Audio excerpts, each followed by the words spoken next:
Welcome back, guys. I am doing another cold process soap recipe. This is just a recipe I'm restocking. I'll share the recipe as it goes along for those of you that are interested. I'm probably also just going to talk a little bit about like my soaping journey in general, because you guys seem to kind of like when I give like a little bit behind the scenes information. Like I said, I'm just going to be showing the recipe on the screen. I might talk about things as they come along. This is a soap recipe, honestly, is one of my best sellers. It's going to be Cranberry Fig from Brambleberry. It is one of my all-time favorite fragrance oils. If you agree, go ahead and like and thumbs up on the video. They have a lot of fragrance oils that I think just hold a little bit better in cold process soaps. The only thing I don't like is they are a little bit more pricey, and every time I happen to order from them, it does take a lot longer than other soap suppliers for me to get my order. But other than that, I love their products. So leave a comment below too if you have something to say on that.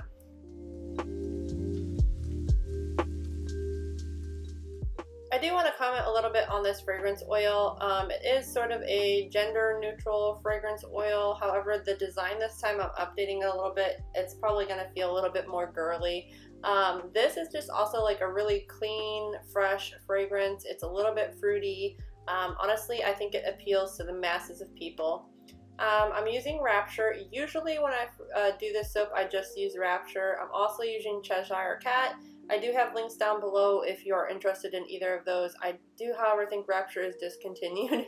I've just had it in my cabinet for a while. I'm also using Kaolin clay. I like to let my clays kind of soak in water for about an hour before I actually start on the recipe. That way that it doesn't like take the water out of the soap. But anyway, we've gone over that before. I also have some cranberry seeds. These have also been sitting in my cabinet forever. It's been a while since I've made this soap, and then I went ahead and made little soap balls, and I like the way they look. They're very shimmery. I did have some issues with them later, but after everything was measured, I also do like to use sodium lactate on my recipes, so don't forget to put that in there. One thing I did want to say though is soaping over the years, I have learned that certain fragrance oils do sell a little bit better, and the design does play a huge part in whether or not it sells, I feel like. I didn't want to admit that to myself when I first started making soap, but it is something that is definitely true. This old design that I used to use, I used to just do like a reddish purple kind of cranberry color at the bottom layer, then a activated charcoal kind of line, and then on top of that just the white.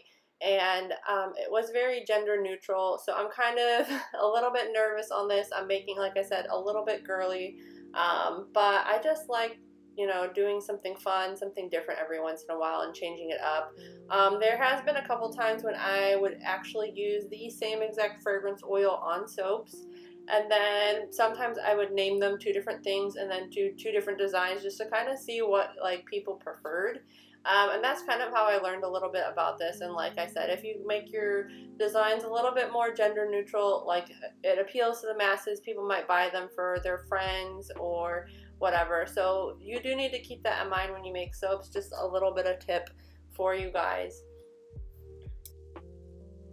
So for the soap design, what I decided to do is one of my favorite ways to design soap, but I haven't done it in forever, was to do an in the pot swirl. So I'm just gonna do mix my colors up. Like I said, I have the Kaolin clay is for the main base, and then I did the two other colors to kind of, you know, offset that white color, and I'm hoping that it goes through the gel phase and that these colors get really vibrant. I do soap at low temperatures, so I don't get that a lot, but I'm going to put it in the wood mold and kind of wrap it up so that it hopefully gets hot enough without getting like too hot and then having cracks down the middle of the soap. But I always think that they look pretty, that's funny, when we do like a swirl, and I get a lot of compliments on it from other people when they see it. It's just kind of pleasing to the eye. It is really simple though as far as design. It doesn't take, in my opinion, a lot of extra work. I also have been, like I was showing there, spritzing down my molds with rubbing alcohol because they seem to kind of come out just a little bit easier out of the mold too. I've been having some issues where they kind of stick a little bit or leave a residue, and spraying them with rubbing alcohol has been helping me a lot. So I feel like the hardest part sometimes for me when I make soap, design-wise, is coming up with a cute topper.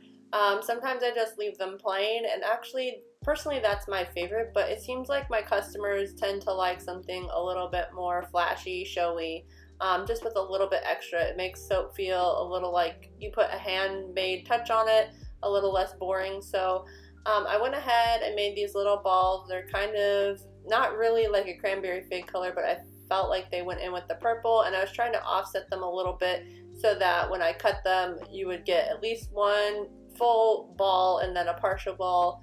And then I'm also putting the cranberry seeds on top just because that's what I used to do, you know, when I made this previously. I think the cranberry seeds on top are kind of cute. I used to kind of just do them in the center of the bar, and then sometimes do like black on the sides of that, and it would make it pop out really nice. I don't see the cranberry seeds listed on a lot of websites if you want to buy them. I think I've only really seen them on Brambleberry. If that's something that you're interested or looking into, like I said, if you know somewhere else, somebody leave a comment down below because I don't. But anyway, I just let that sit up like normal for I think it was about 24 hours. The only bad thing about this design was the little balls were getting glycerin dew on them, so I had to wipe that off, and then later I have to take a Q-tip and probably do it again so I don't like ruin the seeds or get those to fall off. I didn't use a low to no sweat base, and usually when I use that for melt and pour, I don't have that issue, but overall I like the colors and the design on that, and I think it's going to get a little bit more vibrant as it cures and the colors come through, and then when people use it, they'll, you know, kind of see the colors and the swirls of that. So leave a comment down below if you guys have questions. Like I said, this is just a quicker video kind of going over some of like the restocking, just a little update on, you know, my own advice of soaping. Thank you guys for watching and supporting the channel, and I'm going to try to keep putting stuff out consistently. So don't forget to like and subscribe to the videos. Drop me a comment, like I said, questions about anything. It helps me, it inspires me to make new videos. I like answering your guys' questions, and like I said, it gives me ideas. So thank you all. Yeah, the end.